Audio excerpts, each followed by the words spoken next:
우리가 이 수행에서는 우리가 주되게 마음을 알아가죠. 이 수행 이름도 심념초고요. 그리고 수많은 마음 가운데 우리는 주되게 이제 아는 마음을 알아가는 거죠.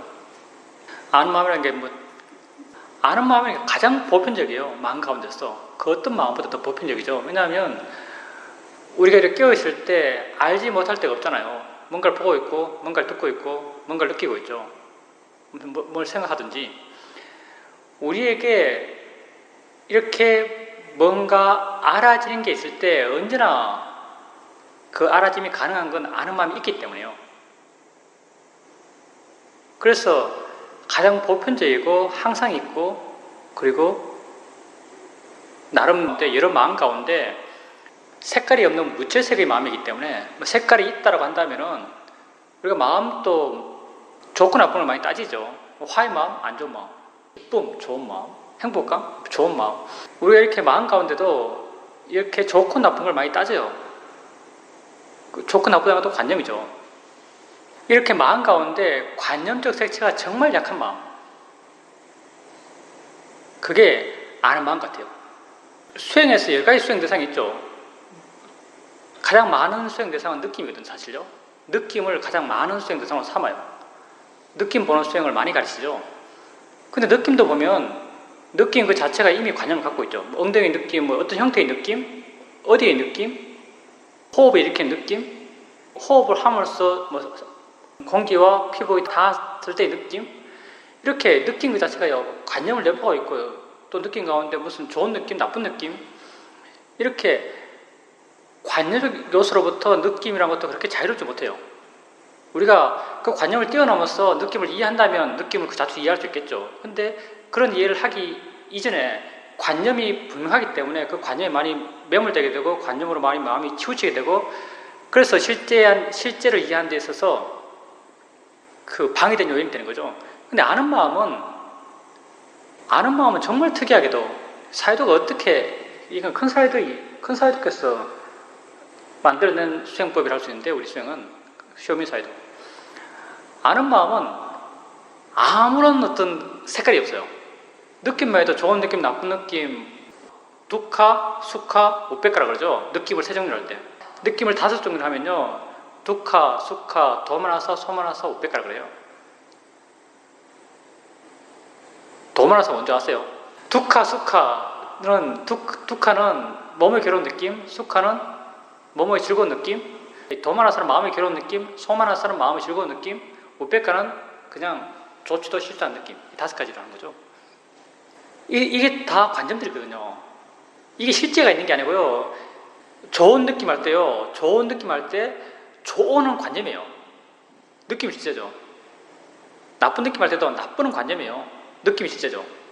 느낌이 이렇게 5가지, 3가지만 나눈 게 이만큼 느낌이 관념화되기 쉽단 말이죠. 그래서 이렇게 붙은 거죠. 근데 아는 마음은 특이하게도 좋은 아는 마음 있나요? 나쁜 아는 마음 없어요. 아는 마음이 나쁜 것, 그 대상이 돼서 우리가 나쁜 것이라고 칭할 수 있는 대상이 많죠. 화 자체를 보면 화이건 안 좋은 거야 라고 생각할 수 있어요. 우리를 괴롭히니까. 근데 화를 알고 있는 마음은 이 아는 마음이 나쁜가? 나쁜 아는 마음인가? 라는 생각이 전혀 안 들죠. 대상이 나쁘더라도요, 아는 마음이 나쁘다는 생각이 전혀 안 들어요.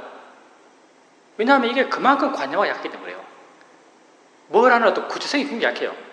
분명히 뭘 하고 있지만 이것에 대해서 구체적으로 뭐다 하는 게 굉장히 약하기 때문에요. 좋다 싫다는 관념이 거의 개입하잖아요.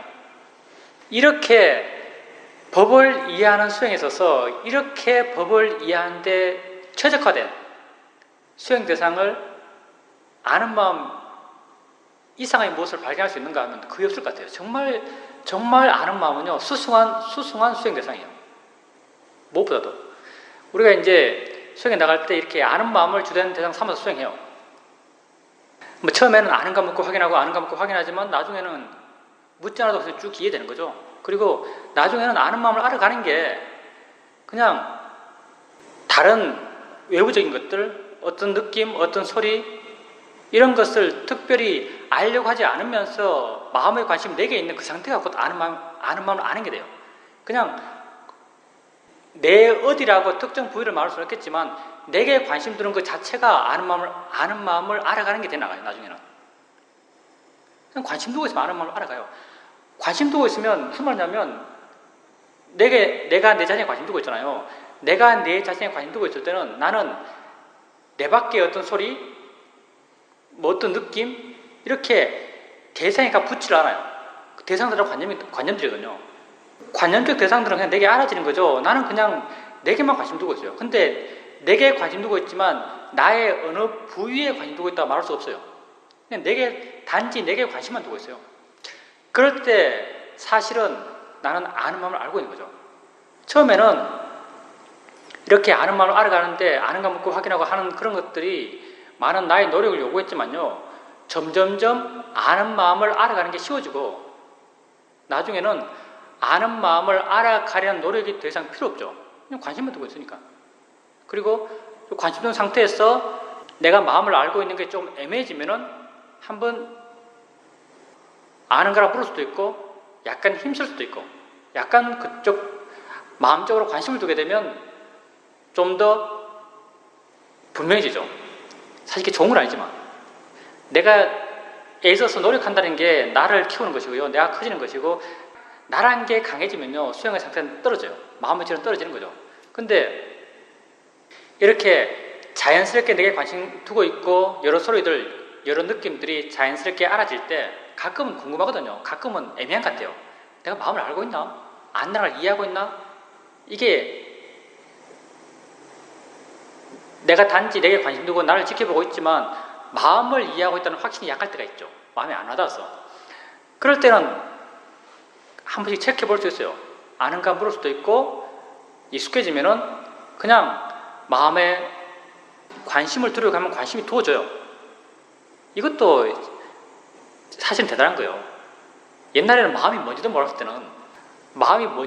때는 아는가 묻게 되면 지가 스스로 마음에 관심을 둬요. 내가 두려고 그러면 못 둬요. 어떻게 할지 모르니까. 근데 아는가라고 물으면 지가 알아서 가요. 근데 나중에는 아는가라고 묻지 않고 내가 그냥 이렇게 생각하지 않고 내용을 갖지 않은 상태에서 관심 두려고 그러면 관심이 두어져요. 그만큼 익숙해졌기 때문에 그렇거든요. 어떤 측면에서는 그런 마음을 일으키는 게 원래 마음은 조건 따라서 일어난다 하는데 그런 마음을 일으키는 조건을 내가 만들 수 있는 거예요. 어느 정도까지는. 관심 두려고 그러면 관심이 두어지고 나의 노력이 좀 들어가기 때문에 마음 힘이 좋아지고 힘이 좋아진 마음으로 안다는 게 순간 이해되는 거죠. 이렇게 아는 마음을 알아가요. 그럼 자연스럽게 마음에 대한 이해가 깊어져 가죠. 마음에 대한 이해가 깊어지면 모든 마음은 사실 똑같으니까요. 아는 마음이나 듣는 마음이나 느끼는 마음이나 보면요. 우리가 말로 표현하면은 내지는 글로 쓰면은 이건 다르게 표현돼요. 본다와 안다는 굉장히 다르죠. 본다, 안다, 느낀다, 생각한다, 듣는다는 굉장히 다른 거예요. 근데 여러분 마음이 뭔지 좀 이해하잖아요. 아는 말 많이 봐왔어요. 그러면서 알게 모르게 여러분은 마음의 작용성, 마음의 운동성, 뭐 한다는 것 여기 대해서 마음에 알게 모르게 지혜들이 조금 쌓여왔어요. 눈으로 봐요. 우리가 이걸 본다로 표현해요. 본다로 표현하는데 본다고 표현했을 때 이 본다라는 어떤 의미에 포함된 여러 가지가 있죠. 여러 가지 가운데 거의 대부분이 관념이에요. 색깔들, 위치들, 방향들, 눈이라는 것, 본다는 어느 정도 표현들, 이 다 관념이죠. 진짜 있는 건 뭘 한다는 거죠. doing만이 진짜 있어요, 사실요. 진짜는 doing이에요. 그 doing에다가 본다는 어떤 기관의 특성을 대입해서 우리가 본다라는 활동에 이름을 붙인 거죠. doing에 이름 붙인 게 본다는 거예요. 이 doing에 이름 붙인 게 본다는 거죠. 본다는 게 본질이 아니죠. 본다는 건 관념이에요. 본다는 이 표현은 관념이죠. doing이 본질이죠. 듣는다라고도 마찬가지예요. 듣는다는 것도 들을 때 듣는다라고 표현된 이 표현을 가능하게 했던 여러 가지 요소 가운데 거의 대부분이 관념이에요. 어느 방향성, 무엇의 소리, 어떤 리듬의 소리, 어떤 강약의 소리, 어떤 높낮이의 소리, 다 관념이죠. 귀라는 것도 관념이고, 그리고 듣는다라는 어느 정도 표현도 관념이에요. 진짜는 뭔가 뭘 한다는 거죠. doing이 진짜죠. 이 한다는 것을 관념적으로 이름 붙여서 듣는다라고 표현한 거죠. 그럼 이렇게 한다는 것, 귀에서 한다는 것, 눈에서 한다는 것, 이 한다는 것은 뭐가 다를까요? 이건 사회도 말 안 할 거고요. 이럴 수도 없는 건데요. 이게 똑같은 것 같아요. 똑같을 수밖에 없죠. 관념이 배치되면요, 작용밖에 없는데, 들을 때 마음이 하는 것, 볼 때 마음이 하는 것, 어떻게 관념화 시킬 수가 없어요. 별로 다르지가 않아요. 알 때 마음이 하는 것, 다 똑같죠. 알 때 마음이 하는 것. 마음을 이렇게 뭘 하고 있는 거죠. 그래서 우리가 한 마음을 이해하면 다른 모든 마음을 이해한다는 거죠. 다 뭘 하고 있는 것이거든요. 마음의 어떤 법의 특성을 이해해 나가면 다른 모든 마음의 그런 법의 특성을 더불어 함께 이해해 가게 되는 거죠. 이렇게 마음을 이해해 나가는데 수행하는 사람들이요, 여러분 기본적으로 마음을 보기 때문에 그 다음 넘어가서 사람들이 우리 이제 수행 그룹들, 시험에 수행하는 사람들, 꾸준히 이제 수행 어떤 모임에 오고 함께 수행하는 사람들 거의 대부분, 사실은 거의 대부분, 오래 한 사람들 거의 대부분, 아닌 사람도 있겠지만 오래 한 사람 거의 대부분 지금 마음을 보거든요. 대부분 하면 너무 심하나? 오래 하는 사람은 거의 대부분 마음을 봐요. 사실은요. 꾸준히 하는 사람들 거의 대부분 마음을 봐요. 사실은 이것만 해도 사실 대단해요. 상당수가 내지는 자기가 생각하는 마음, 자기가 만들어낸 마음, 어디에 있는 마음, 이걸 마음이라고 믿는 마음, 이런 걸 봐요. 실제 어떤 작용하는 마음을 보는 것이 아니고요, 성질로서의 마음을 보는 것이 아니고 어디에 있는 마음, 어디에 보이는 마음, 색깔을 가진 마음, 형태를 가진 마음을 봐요. 사람들이. 그걸 가지고 마음을 봤다고 이야기하는 거죠. 그래서 마음을 어떤 실체성이 있는 무엇으로 본다고 많은 사람들이 생각해요. 우리 사회는 그럼 누가 그렇게 인터뷰를 해도요, 그거 틀렸다고 말을 안 해줘요. 또 가만히 둬버리죠. 희망이 없다고 생각하시는가? 가만히 둬요. 그리고 뭐 시험에서 물론 아는 마음을 가장 여러 가지 마음 가운데 가장 주되게 이야기하는데, 아는 마음을 이해하잖아요. 아는 마음을 이해하고 그 다음 아는 마음이 우리 목적이 아니잖아. 사실은요. 아는 마음이 법이고요, 법은 수단이에요. 법은 나중에 버려야 될 것이고요.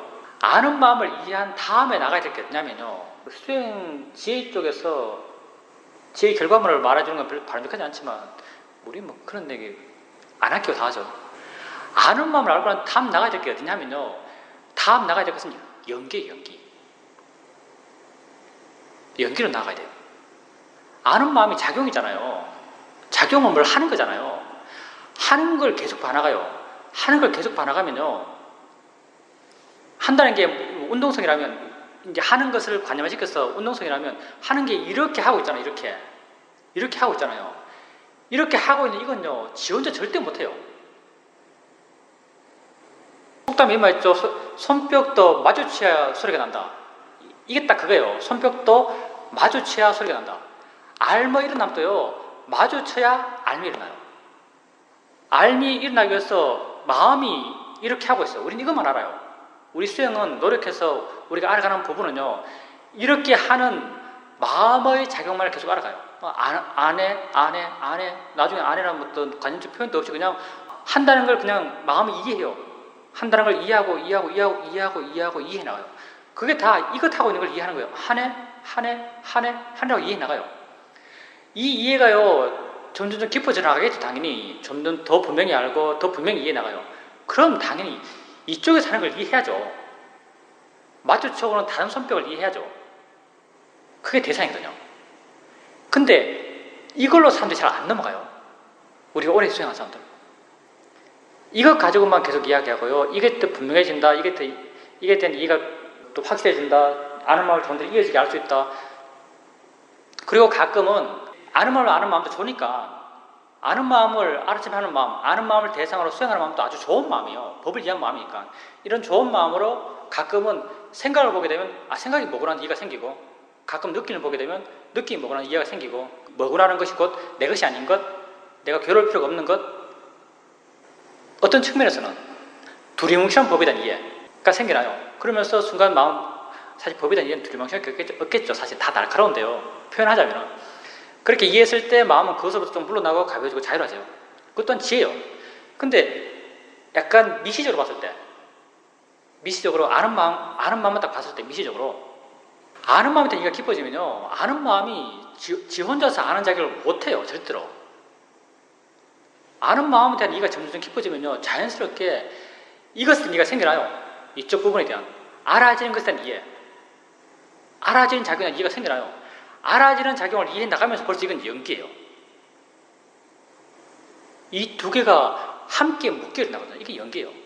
아는 마음에 대한 이해가 점점 깊어져 가면서요, 조금씩요, 알아지는 작용에 대한 이해가 생겨나고, 알아지는 작용에 대한 이해가 생겨나면서부터 이건 함께 있는 작용이에요.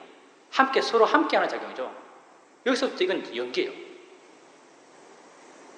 우리가 알아지는 대상을요, 수행해 나가면서 처음에는 알아지는 대상이 어떤 고정치였어요. 소리라면 내가 소리를 안다고 알았어요. 소리 있고 소리 알아요. 소리 알 때도요, 소리는 어느 수준까지는 고정체예요. 어디에 고정되어 있는, 내가 이 순간 아는, 어떤 측면에서는 관념화된 소리를 아는 마음을 이해해요. 느낌도 마찬가지죠. 엉덩이 느낌 알 때요, 엉덩이 느낌이라고 어떤 형태의 느낌, 어떤 느낌을 주는 느낌으로 관념화된 그 느낌을 아는 마음을 이해해요. 근데 아는 마음에 대한 이해가 점점 깊어져 가잖아요. 점점 깊어져 가면 이 관념이 점점 해체돼 가요. 그러면서 소리도 관념에 대한 어디 있는 소리가 아니고 아는 마음과 함께 작용하는, 들려지는 성질로서 이해해 나가는 거죠. 소리란 물질도요, 어디에 있는 고정체가 아니고 작용하는 법으로서 이해해 나가요. 이게 이렇게 움직이니까요, 마음이 이쪽 방향으로 움직이고 있으니까 이것도 당연히 이쪽 방향으로 움직이고 있죠. 이렇게 둘이 함께 만나서 손뼉 부딪혀서 알미 일어나는 거죠. 그러니까 아는 마음에 이해가 깊어지면요, 자연스럽게 알아지는 대상에 대한 이해가 깊어지고, 알아지는 대상에 대한 이해가 깊어져 나가는 그 순간 벌써 이건 연기예요. 알아지는 대상을 이해하는 것 또한 연기적 관계가 있기 때문에 이런 이해가 가능한 거죠. 이 두 개가 서로 어떤 연관성이 없다면, 그냥 우발적으로 이것 있고 이것 있다면요, 이것 이해한다 해서 어떻게 이걸 이해하겠어요? 이해 못하죠. 이게 우발성이라면, 이게 두 개가 일어나는 게 우발적이라면, 우발적이라는 게 서로 어떤 내적 메커니즘이 없다면 안다는 걸 이해한다 해서 어떻게 알아진다는 걸 이해하겠어요? 근데 이 두 개는 서로 엮여 있거든요. 뭘로? 연기로 엮여 있기 때문에요, 안다는 걸 이해하면요, 알아진다는 걸 이해해요. 이게 대상을 이해하는 것이고, 대상이 마음일 수도 있고, 마음도 대상이 될 수 있고, 물질도 대상이 될 수 있어요. 근데 마음이 대상인 건 약간 우리 고려에서 한 발 물러서 있어요. 마음이 대상인 건. 왜냐하면 아는 마음 자체가, 아는 마음의 성질을 이해해 나가는 게 곧 대상으로서의 마음 또한 이해하는 거니까. 알아치는 것으로 우리가 주로 다루는 것은 물질이죠. 물질도 뭐 소리가 되었던, 뭐 맛이 되었던, 아는 마음에 알아지는 작용으로 존재해요. 이런 이해가 좀 깊어져 나가는 거죠. 근데 좀 전에 말했지만 우리 수행을 오래 꾸준히 한 사람들, 꾸준히 한 분들이요, 아는 마음을 잘 봐요. 마음에 대한 기본적 이해가 조금씩 생겨나고 있어요. 그리고 그런 이해들도 조금씩 깊어져 가고 있죠. 근데 그 다음 어떤 인계치를 넘어가는 사람은 별로 없어요. 물론 인계치를 넘어간다는 게 별로 없다고 표현하는 말은 사실 어폐가 많아요. 왜냐하면 법에 대한 이해는 내 노력을 하는 것도 아니고, 내가 지금 바르게 법을 보고 있다면 법에 대한 이해는 자연스럽게 깊어져 가고요, 법에 대한 이해에서 연기를 빼놓을 수가 없어요. 연기 없이 법을 이해할 수 없기 때문에, 내가 인계치를 잘 못 넘어간다고 표현하는 것은 그걸 자기 스스로 말로 표현할 수 있을 만큼 구체적으로 이해하는 분은 잘 안 나온다는 거죠. 우리가 마음을 보면요, 마음은 좀 신기하죠. 마음이 어떻게 알겠어요? 소리는 어떻게 듣겠어요? 느낌에서 어떻게 느끼겠어요? 어디 있는 것도 아니고, 어떤 형태가 있는 것도 아니고, 어디에서 일어나는 것도 없는데, 어디에서 일어난다는 것도 없는데 일어나서 지가 해요. 정말 신기하잖아요. 여러분이요, 물질도 나중에 이해하면요, 이만큼 신기해요. 마음만큼 신기해요. 우리 물질은 흔히들 과학에서 물질을 이해했던 그런 이해 패턴을 그대로 갖고 와서 우리 수행에서도 불교를 이야기하면서도 물질을 어디에 있는 것처럼 분자나 원자나 그런 것처럼 어디에 있는 물질을 많이 생각하죠. 사람들이. 많은 이론가들은 사실 이렇게 생각해요. 자기들도 알게 모르니까 괴리감을 느낄 것 같은데요. 아비다마 책이나 이론서, 고전 이론서와 요즘 자기들이 말하고 있는 물질이 어디에 있는 것처럼, 깊이 들어가면 보이는 것처럼, 자르면 분자 원자처럼 발견할 수 있는 것처럼 많이 생각하거든요. 근데 물질은 전혀 그렇지 않아요. 물질은요, 마음이 알 때만 존재하는 거예요. 마음이 알 때만 존재하는 게 굉장히 신기해요. 마음만큼 신기한 거예요. 마음이 알 때만 존재해요. 예를 들어서 우리가 맛이란 게 있어요. 맛이란 게 있는 거죠. 여기 소금이 있어요. 소금 있죠. 소금. 소금 단위가 뭐예요? 한 톨 소금이 있다 해봅시다. 한 톨. 한 조각 소금이 있어요. 소금이 화학식으로 NaCl 되겠죠. 염화나트륨. 맞나? 염화나트륨이에요? 염화나트륨 맞죠? NaCl. 염화나트륨이에요. 염화나트륨이죠. 소금을 부시면요, 막 부셔서 현미경을 보면요, 이게 염소, 나트륨, 염화가 염소 맞나? 중요하지 않고요. 이게 맥락이 중요한 거죠. 과학적 정확성이 중요한 게 아닙니다. 염소, 나트륨, 이거 보여요. 염화 나트륨이니까 이게 이온으로 분리되어 있겠죠. 플러스 마이너스로. 화학 모르겠지만. 이게 현미경이나 전자현미경이나 아주 세밀한 걸 보면요, 이게 분리된 게 보여요. 이렇게 있는 거죠, 물질이. 이렇게 있는 것은요, 과학의 물질이에요. 과학에서 말하는 물질. 불교에서 말하는 물질은요, 루빠죠, 루빠. 불교의 물질, 아비담마에서 쭉 나열하고 있어요. 28가지 물질. 28가지 물질에요, 염화나트륨이라는 게 없어요. 질소도 없고요, 산소도 없고요, 철도 없어요, 온도 없고요, 수온도 없고요. 불교의 물질은 뭐냐면 맛이에요, 맛. 맛이 불교의 물질이거든요. 그럼 이 불교에서 말하는 맛이라는 물질이요, 소금이 있나요? 소금 덩어리, 소금 조각에 맛이 있나요, 그 안에? 예, 맛이 없어요. 왜 없죠? 알아주지 않았기 때문에 없는 거예요. 알아주지 않으면 없어요. 소금을 입에 넣는 순간 짠맛이 나요. 맛이 생기는 거죠. 짜다는 것도 관념이에요, 사실은요. 맛이 법이죠. 그렇게 생겨난다는 게 법이에요. 맛이란 것이 생겨난다는 게 맛이란 법의 특성이에요. 맛이 생겨난다는 것. 혀라는 감각기관과 만나서 맛이 생겨난다는 그게 맛의 법의 특성이고, 짜다라는 것은 그 맛을 관념적으로 표현했을 때 짜다가 표현되는 거죠. 입에 넣었을 때 맛이 일어나요. 알았을 때 맛이 일어나는 거예요. 그럼 여러분이 이렇게 불교에서 말하는 물질은요, 알았을 때 생겨나는 거예요. 알지 않았을 때는 없는 거예요. 근데 여러분이 지금 수행해 나갈 때 뭘 알아가요? 안다는 걸 계속 알아가잖아요. 안다는 걸 계속 알아가요. 안다는 걸 계속 알아가다 보면요, 처음에는 이 맛이라는 게 맛을 안다 했을 때, 그 안다는 걸 알아가면 때 이 맛은요, 짠맛 느낄 때 여러분이 안 짠맛이었어요. 근데 안다는 것이 작용성, 안다는 것의 어떤 법의 특성, 여기에 대한 이해가 점점 깊어져 나가게 되면요, 짠맛이라는 게 고정체가 아니고 안다는 것과 함께 작용해 나가는 성질이라는 걸 이해해 나가요.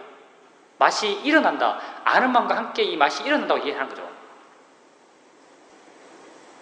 이렇게 물질이라는 것도 이렇게 함께 일어난다라고 이해 나가게 되면요, 물질도 마음만큼 신기해요. 물질이 어디 있죠? 불길 물질이 어디 있을까요? 소금에 있나요? 물질이 위치가 없어요. 소금이 있는 게 아니거든요. 소리가 나니까 위치가 있는데 그 위치라는 것도 다 관념이에요. 나는 것도 관념이고요. 소리를 내는 것도 관념이고요. 소리도 저기서 새가 쫙 울었어요. 울었죠? 과학적으로는 막 파동이 막 밀려오겠지, 이쪽으로. 밀려서 고막을 확 때려요. 과학에서 소리를요, 새가 쨍 냈고 막 진동이 울려오고 이런 어떤 소리가 이렇게 온다라고 생각하잖아요. 온다라고 생각해요. 근데요, 여러분, 물질에서 좀 더 이해하면요, 소리는 오는 소리는 없어요. 소리라는 것은요, 마음이 딱 알았을 때 아는 마음과 함께 그 순간 존재해요. 아는 마음과 함께 있는 그 순간만 존재하는 거죠. 그 순간이 있기까지 이렇게 쭉 오는 소리라는 건 없어요. 이렇게 오고 있는 소리는 없어요. 그 순간만 존재해요. 그 순간만 존재할 때 이 소리는 위치가 없어요. 이때 이렇게 일어나서 마음이 해석해서 위치, 방향, 무엇의 걸 다 만들어내는 거죠. 물질이라는 것은요, 마음이 알았을 때 그 순간이 있어요. 그래서 물질이라는 게 위치가 없어요. 물질이라는 것도요, 그냥 물하는 것은 완전한 없음이잖아요. 그러니까 물하는 말은 좀 적당하지 않고요. 그래서 만들어진 말이 공이란 말이에요. 물한 말이 적당하지 않기 때문에 만들어진 말이 공이에요. 공에서 일어나요.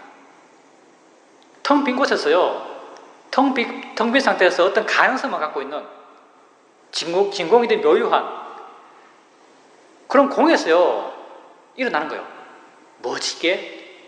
물질이 어떻게 일어나지? 어디에서 일어나지? 지가 어떤 가능성이 있어서 이게 일어날까요?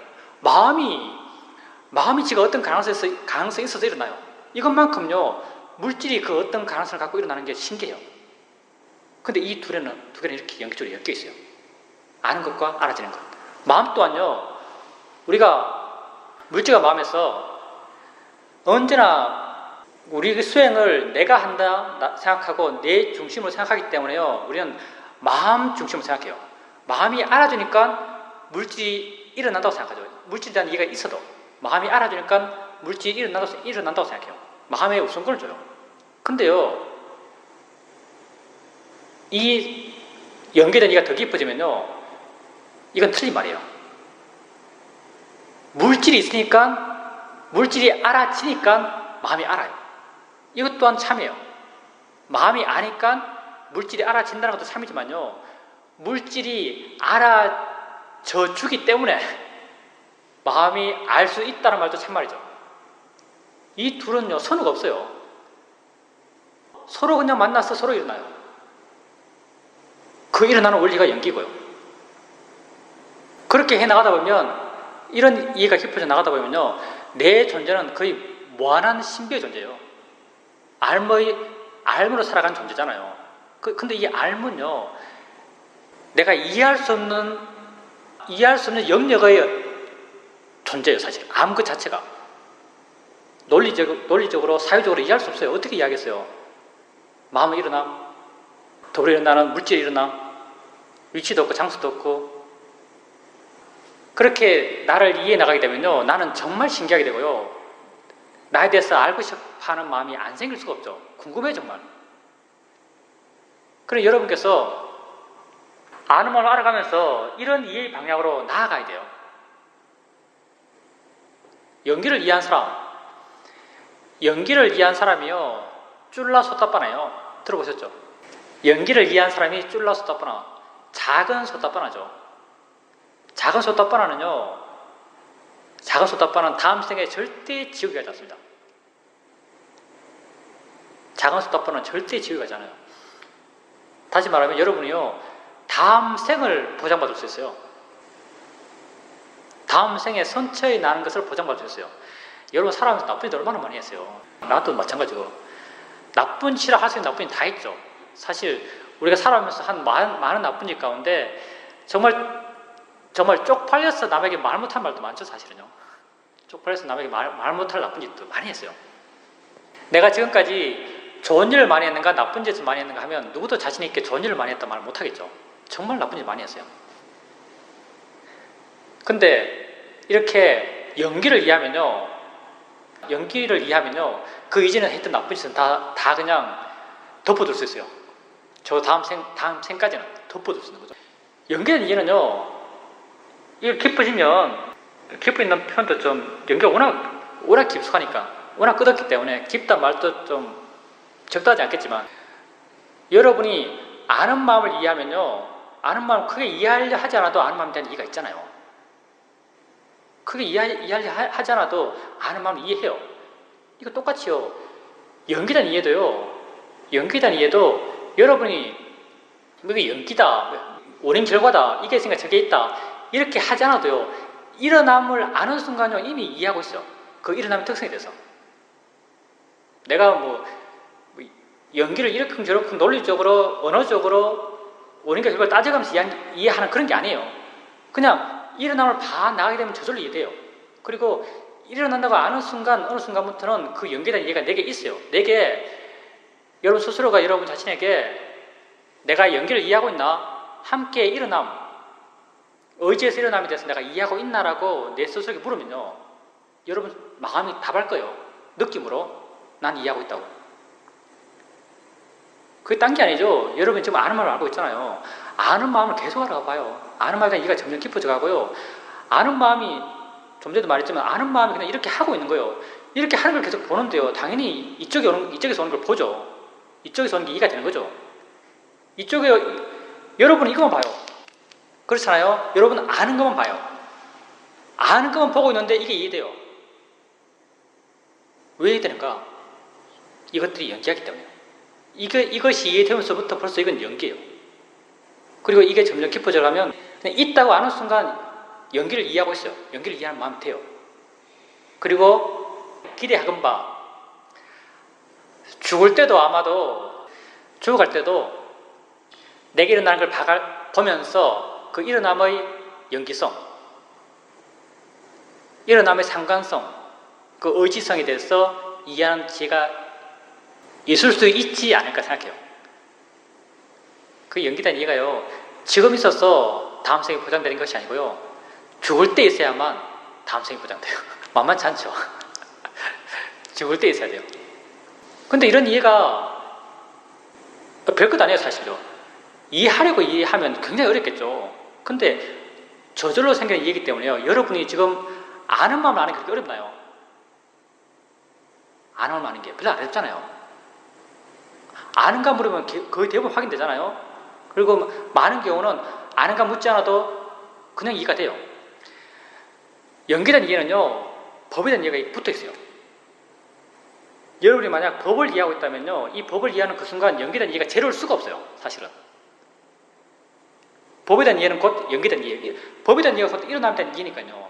일어남의 어떤 메커니즘이 바로 연기예요. 법을 이해하고 있으면 연기에 대한 저절로 있어요.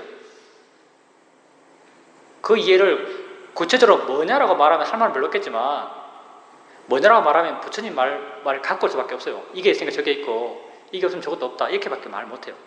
근데 여러분 마음에게 여러분 스스로가 물어보면 그건 확실해요. 이해하고 있나? 안 해? 라고 스스로 알아요. 그런 쪽으로, 그런 방향으로 여러분 속에 나가야 되고요. 이렇게 나아가기 위해서는요, 법을 지속적으로 알아가야 돼요. 법을 알아가는데 게으르면 안 돼요. 지속적으로 안다는 걸 알아감으로써요, 마음이 임계치를 넘어가야 돼요. 사이도 표현으로는 100도까지 끓여야 돼요. 미지근하게 80도 이래 되니까 안 되죠. 70도, 80도, 85도, 90도, 또 뚝 떨어져서 60도, 막 끓여야 95도 해서 뚝 떨어져서 60도, 또 막 끓여서 95도, 뚝 떨어져서 60도. 그러니까 못 넘어가는 거예요. 100도까지 끓여야 되는데 100도까지 끓이는 건요, 순간 강력하게 어떻게 가열한 데서 되는 게 아니에요. 순간 강렬하게 우리 강렬한 것은 어차피 법의 이치가 아니죠. 강렬한 것은 나의 노력인데 강렬하게 가열할 수가 없어요. 점점점 강렬함이 줄어들어 가면서 데워가야 돼요. 어떻게 데우겠어요? 강렬하게 데우면요, 100도 못 가요. 강렬함은 점점점 줄어들어가야 돼요. 강렬함이 줄어든다는 것, 나의 개입, 나의 노력이 줄어든다는 거죠. 강렬함이 줄어들면서 계속적으로 온도를 올려가야 돼요. 그건요, 안 쉬고 계속 떼는 수밖에 없어요. 열을 계속 가야 돼요. 열을 계속 가야만 이게 온도가 조금 올라가는 거죠. 이게 나의 노력을 하는 일이 아니에요. 나의 노력은 점점 줄어들어가야 돼요. 그러려면요, 지속적으로 해나가는 밖에 없어요. 그리고 이 지속성이 워낙 습관이 돼서, 마음의 습관이 돼서요, 나중에는 내가 하려 하지 않아도 마음이 저절로 하고 있는 거예요. 내가 하려 하지 않아도 마음이 저절로 하는 이 상태의 수행이 지속되어 나갈 때요, 어느 순간 백도에 가요. 그러면서 한 차원 넘는 거죠. 이게 아는 마음이요. 알아진 대상이요. 물질을 한다면 알아진 대상이요. 이 두 개를 잇고 있는 다리가 연기예요. 이걸 막 데웠어요. 아는 마음 쪽을 막 데워서 백도가 되는 순간 한 번 넘어가 이쪽으로. 견우 직녀 만나기 비슷하죠. 견우 직녀 만나는 다리가 오작교예요. 아는 마음 쪽을 막 데우고 가는 거죠. 막 데우고 가서 백도를 땡쳐요. 그리고 한번 건너가서 이 맛을 한번 봐요. 이쪽 물질의 맛을 한번 보는 거죠. 이건 비유예요, 사실. 비유가 이렇다는 거예요. 백도 안 돼도요, 이쪽 이해해요, 사실. 명확함이 약간 떨어지겠지만 백도 아니어도 여러분이 데워가는 그 순간순간요, 아는 마음이 있다는 것은요, 알아진 대상이 있단 말이에요. 법이 일어나면요, 연기를 이미 가정하고 있어요. 연기가 이미 그 내용이에요. 법이 일어난 그 자체가 연기의 내용이죠. 그러니까 아는 마음을 아는 순간 이미 이쪽을 이해하고 있어요. 이걸 이해하는 순간 이미 이쪽을 이해하고 있는 거죠. 그래서 사실 백도 안 되더라도 이해는 점점 깊어져 나가요. 근데 좀 더 극적인 이해들, 극적인 어떤 차원이 받고, 이건 백도가 됐을 때 나타나요. 그리고 이 백도는요, 그런 여러분의 수행이 지속적으로 이어져 나갈 때 어느 순간 되는 거죠. 띵 하고 나타나는 거죠. 우리가 수행 성취하면 이상한데, 수행 성취를 거의 자각 못 하는데, 워낙 다 서서히 돼 나가기 때문에, 거의 뭐 우리가 백도 잘 못 가니까 80도 90도에서 해나가다 보니까 뭐 알게 모르게 계속 이해 나가죠. 아는 마음도 알게 모르게 이해 나가고, 알아진 대상도 알게 모르게 마음 스스로가 조금씩 이해 나가는 그런 경험을 많이 경험하죠. 그래서 우리가 내 수행이 얼마나 좋아졌구나라는 것을 객관적으로 잘 못 봐요. 왜냐하면 마음이 서서히 좋아지니까요, 내 마음이 어떻지라 보면 이미 이 보고 있는 마음도 이만큼 기준이 여기 돼 있는 거예요. 얘도 서서히 올라가잖아요. 보고 있는 마음도 이미 기준이 여기 돼 있어요. 근데 어떨 때는 이렇게 백도가 됐을 때 느낌이 어떠냐면, 보고 있는 이 눈은 여기 있어요. 근데 이 마음의 상태, 내가 아는 마음 상태가 여기가 있는 거예요. 백도가 되면 이렇게 확 올라가 버리거든요. 그럼 이렇게 봐요. 이렇게 와 하면서, 와, 마음이 이렇게 변했다. 수행이 이렇게 좋은 거구나. 수행이 정말 날 이렇게 정말 좋은 상태로 바꿔주는 걸 하고 감동하게 되는 거죠. 그렇게 지속적으로 알아가는 그 과정 속에서 그런 체험을 해 나갈 겁니다. 예. 그 수행하는 마음이 엄청 힘이 좋아졌네요. 옛날보다 아주 많이 좋아졌는데요. 이제 거사님께서 그렇게 걸어갈 때 일상 삶 속에서 자기 일종의 거사님이 세계죠. 거사님이 아는 세계에 이제 알미 항상 있는 거잖아요. 알무로 만든 세상이잖아요. 이렇게 알아질 때 항상 알미 있는 거죠. 그 알미 있을 때 다른 대상들은 그냥 다 알아주고 있어요. 알아지는 것 더불어서 그 알아친 마음, 각각의 알아친 마음 또 있겠죠. 그것들을 아는 마음들이. 그냥 거사님께서는 그렇게 알아진 것에 대해서 이제 알아치면 한다고 표현하는데, 뭐 그렇게 표현해도 상관이 없죠. 거사님이 근데 그렇게 여러 가지 것이 알아질 때 거사님의 의지가 개입한 마음, 약하지만 아주 미세하지만 의지가 개입한 마음도 있거든요. 의지가 개입한 마음은 딴 것도 안 하고 마음을 거사님 안에 두는 걸 하잖아요. 그냥 거사님은 자기를 그냥 보고 있는 거 띠긋하잖아요. 뭐 의지가 약하겠지만 있긴 있겠죠. 의지를 두려고 할 때도 두려는 방향은 내게 두는 방향이에요. 내게 마음을 두는 방향으로 의지를 작용하겠죠. 사실 그게 곧 아는 마음을 아는 거죠. 그게 곧 아는 마음을 아는 것이고, 그 느낌, 그것에 대해서 거사님 이해가 분명하기 때문에 그때 아는 듯한 느낌을 갖고 있어요. 아는 듯한 느낌을 갖고 있고 마음의 힘이 좋기 때문에 알아지는 것 또한 분명해져요. 이 알아지는 것에 대해서 거사님이 그만큼 자유롭기 때문에, 알아지는 것을 알려는 마음을 내지 않아도 상관없기 때문에, 자유롭기 때문에 그것들이 다 하나같이 옛날보다 훨씬 더 분명하고 많고 개별적이라는 것도 알아지는 거죠. 그만큼 거사님 수행하는 마음이 많이 좋아졌기 때문에 그래요. 알아침 마음도 힘이 좋아지고 그 어떤 알아침 이어짐도 좋아졌고요. 그렇게 할 수 있다면은 그렇게 알머의 상태에서 다른 일상의 삶을 살아가는 것도 굉장히 쉬워질 거예요. 그리고 그렇게 알머의 상태에서 일상의 삶을 살아가는 것, 그게 곧 수행이고요. 수행을 아주 바르게 잘하고 있는 것이고요. 사유도가 눈을 뜨라고 하는 것은 사실은 이제 사유도가 눈을 뜨라고 하는 목적은 딴 게 아니고요. 조는 것에 대해서 대처하는 방식으로 말씀하신 거예요. 조는 것에 대해서. 그리고 눈을 뜨면서 이제 본다는 것을 알아봐라라고 말씀하시는데, 그건 수행 방법을 바르게 가르쳐 주신 것인데, 사람들 보면서 본다고 이해하는 사람 별로 없어요. 본다는 이해가 굉장히 힘들거든요. 그 사님이 그때 보면서 본다는 이해가 분명하고, 보면서 알아차림 할 때랑 알아차림 하지 않을 때가 명확히 구분되고, 그리고 이후에도 보면서 알아차림 하는 게 쉽게 된다면요, 그건 딴 게 아니고요. 그 사님께서 보는 마음을 이해했기 때문에요. 볼 때는 보여지는 대상이 너무나 명확했어요. 내가 알아차림 하고 있는지 알아차림 하고 있지 않는지가 잘 구분이 안 돼요. 어떨 때 구분되냐면요, 보는 마음을 이해했을 때 구분돼요. 본다고 이해하면 알아차림 할 때와 알아차림 하지 못할 때가 명확히 구분돼요. 거사님께서 그렇게 보는 마음을 명확히 이해했기 때문에 그게 가능한 거죠.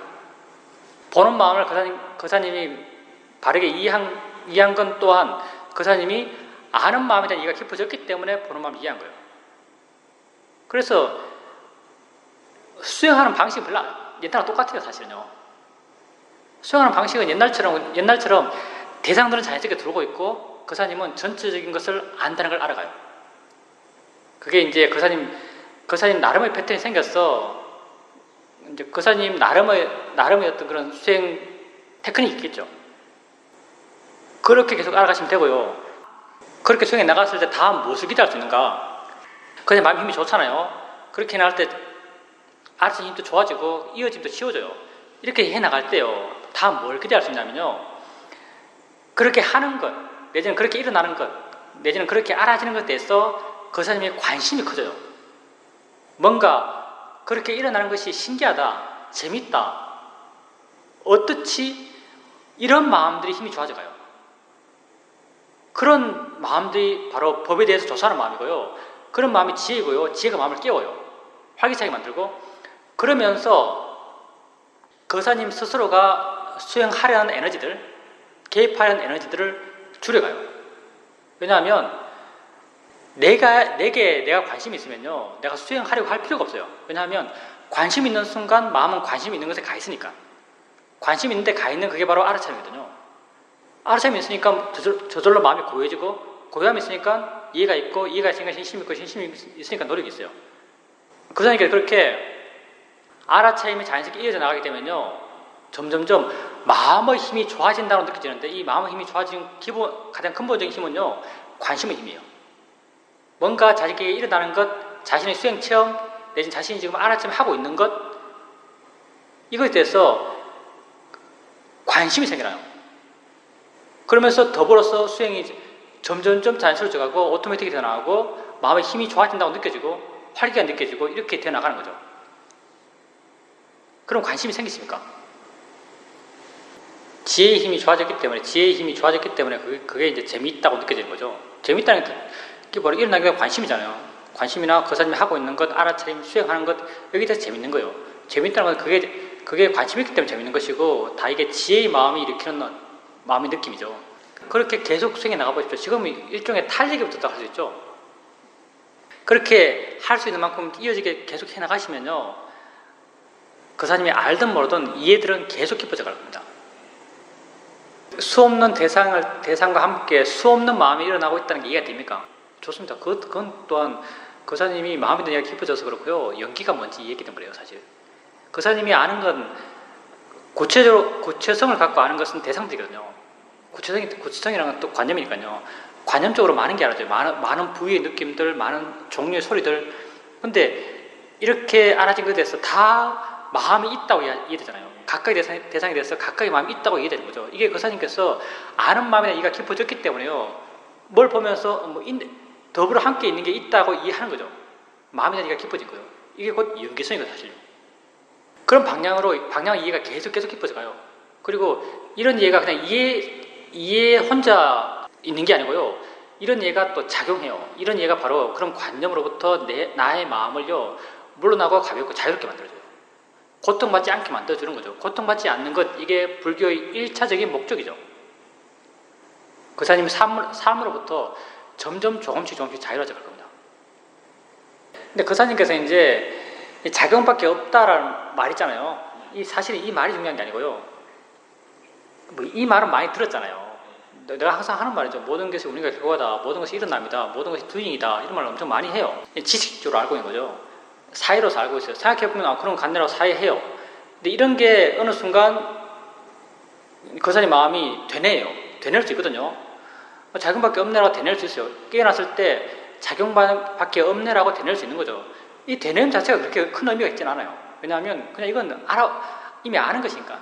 중요한 게 뭐냐면 이렇게 마음이 되뇌었을 때 작용밖에 없네라고 되뇌잖아요. 그때 작용밖에 없네라는 이 내용을 그 사람이 이해하고 있다는 게 마음의 느낌으로 와닿아요. 이거에 대해서 내가 확실히 안다라고 스스로 확인돼요. 이게 통찰지거든요. 작용밖에 없나가 지혜가 아니고요. 이 느낌이 지혜예요. 이렇게 이해하고 있는 마음의 느낌. 근데 그게 좀 생각해보면 굉장히 충격적인 체험이라고 할 수 있는데요. 근데 왜 나중에 뭐가 있었지?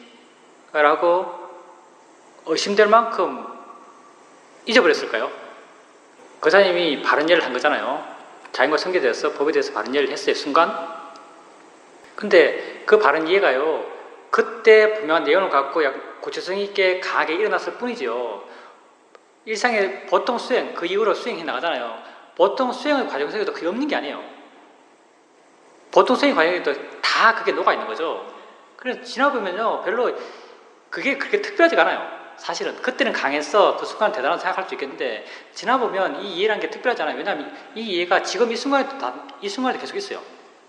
그렇기 때문에 쉽게 망각해버리죠. 지금 있는 것에 주목하죠. 과거에 있는 것에 별로 주목하지 안 하거든요.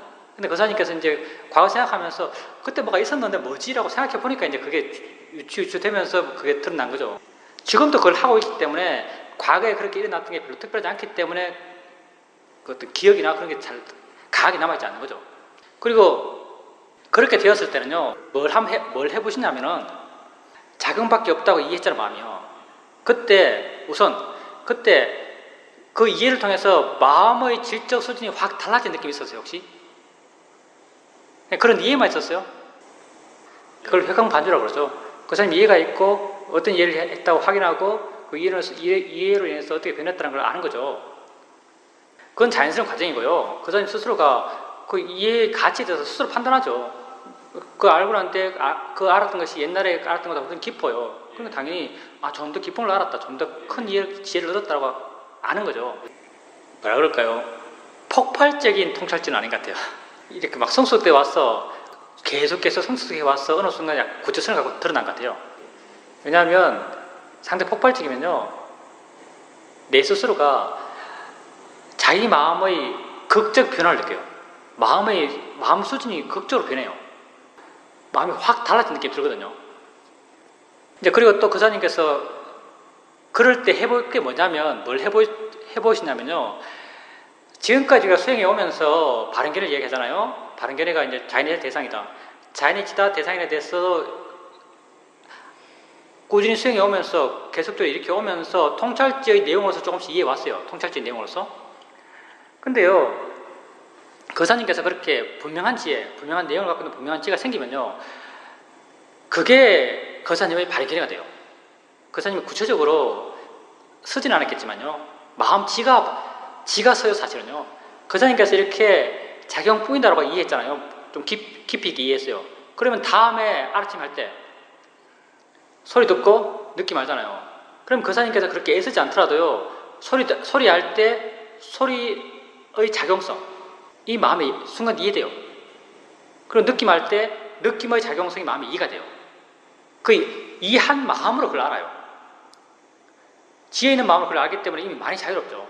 이렇게 작용뿐이다라고 이해가 강할 때는요, 마음치가 지혜 스스로가 나거든요. 조건되니까. 지혜 힘이 좋아서 조건되니까 소리 알면 소리가 작용이라는 이해를 갖고 어느 쪽 표현하지 않더라도 소리가 작용이라는 이해를 갖고 알아차려요.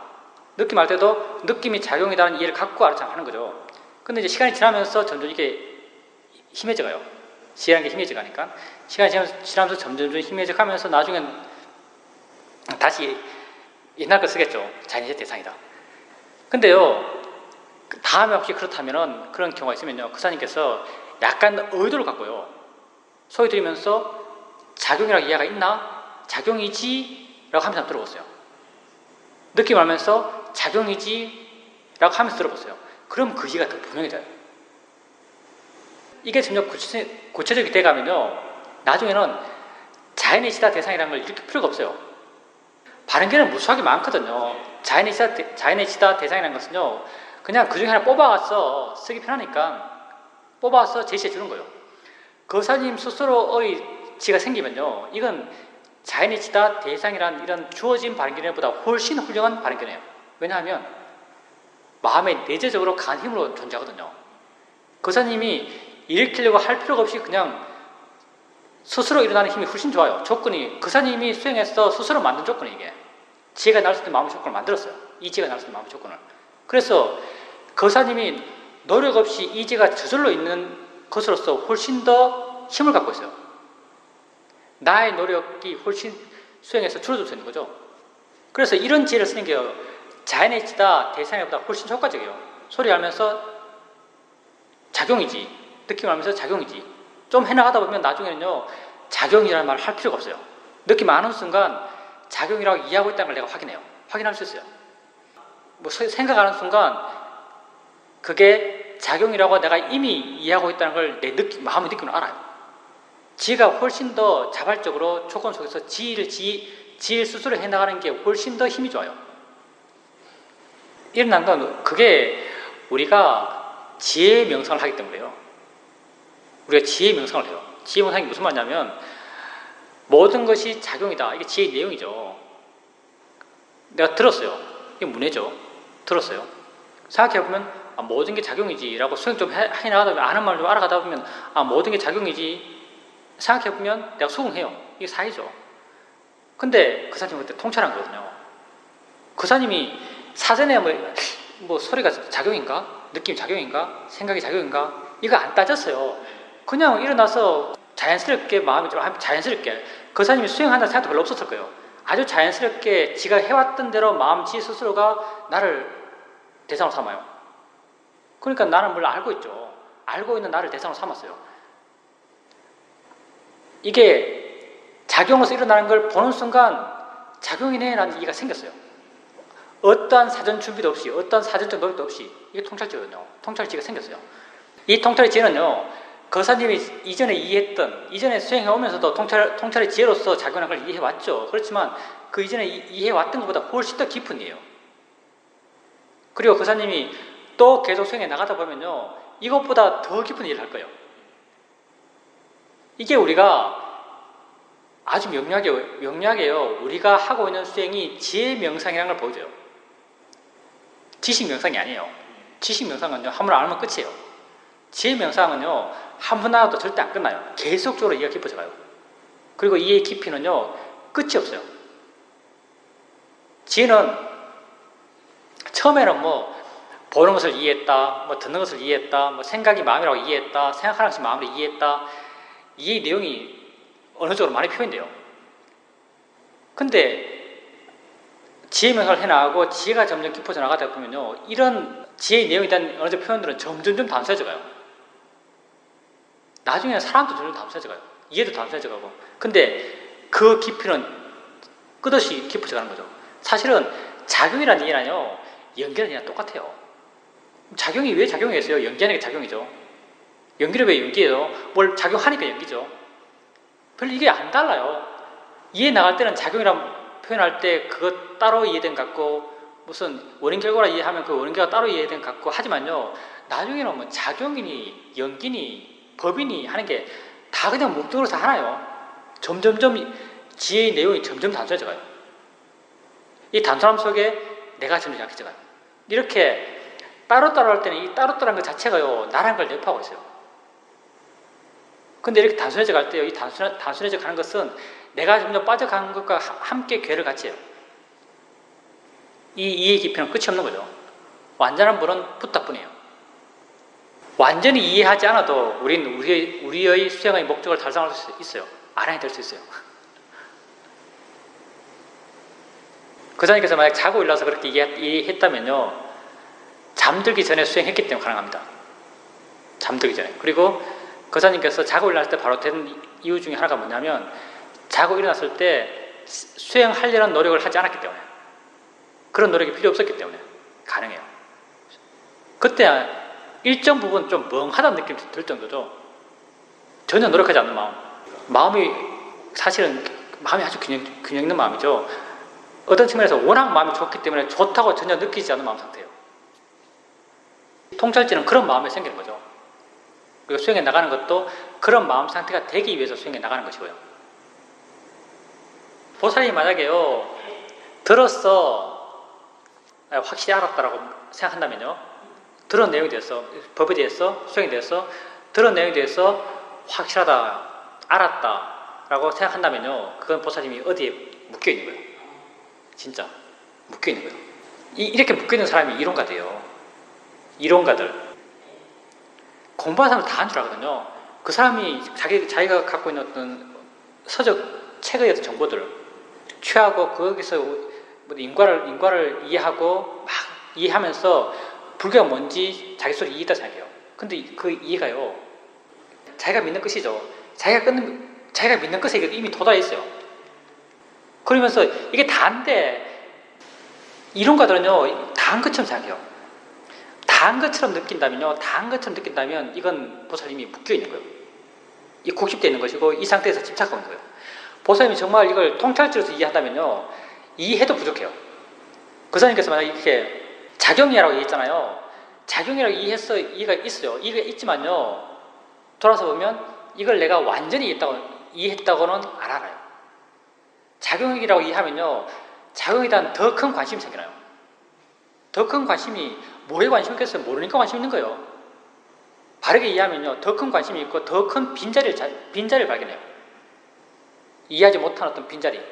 그래서 바른 것이지, 그 사람이 들었어, 읽었어, 이해가 완전해, 내가 더 분명히 이해했어, 이해 분명하면 완벽해, 이렇게 이해한다면 그건 수행적으로는 끝난 거죠. 사회도는 이걸 끝났다 그랬어요.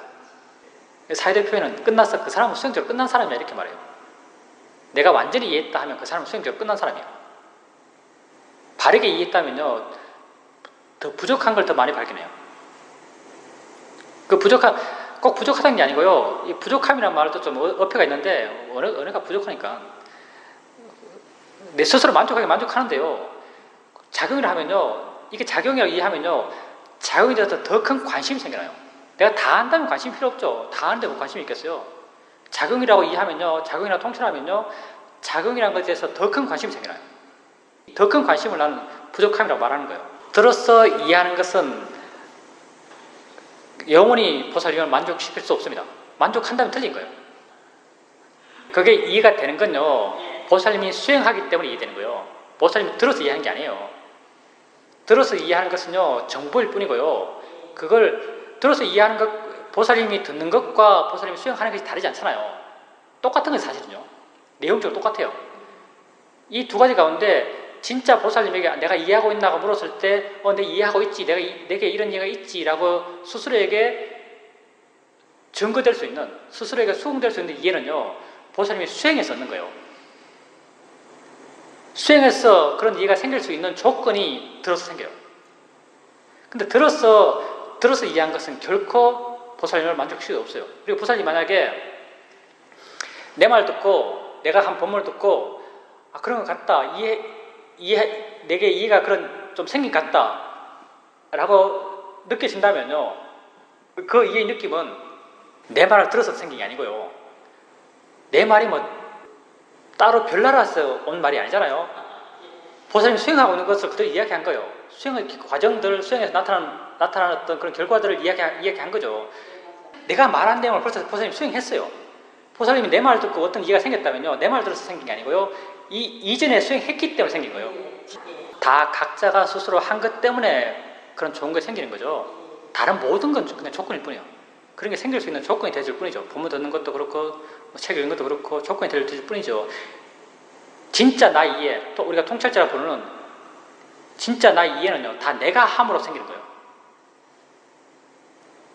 보살님께서 그런 이해가 생길 수 있는 조건이 마음에 갖춰져 있었기 때문에 이런 계기를 통해서 이해가 생긴 거죠. 그럼 제가 보면 잘한 거예요. 법문은 지식을 가르쳐 주는 게 아니거든요. 정말 법문 잘하는 사람은요, 아, 신기하네, 한번 해볼까? 이런 마음이 생기도록 법문하는 게 정말 법문 잘하는 사람이에요. 법문이 무슨 설명 잘하는 게 법문 잘하는 게 아니에요. 아, 신기하다. 정말 저런가? 나도 한번 알아봐야겠는데? 할만하네? 이런 마음을 들게 하는 법문이 잘한 법문이에요. 그리고 이제 감성 법문 그러죠, 감성 법문. 물론 거사님의 물어보는 그 방식이 난 잘못됐다고 생각해요. 이미 마음을 알고 있는데요. 알고 있는 것을 다시 확인하려고 그러잖아요. 좀 더 명확하게 하기 위해서. 사실 알고 있는데 좀 더 명확하기 위해서. 그 명확하게 한다는 게 곧 나의 개입이고요. 내가 개입하면 마음이 질이 떨어져요. 애씀이 계속 있는 거죠. 애씀이 계속 있고요. 그렇게 묻는 그 마음 자체가요, 어떤 욕심이 있는 거죠. 근데 확인하고 싶어요. 분명하기를 원해요.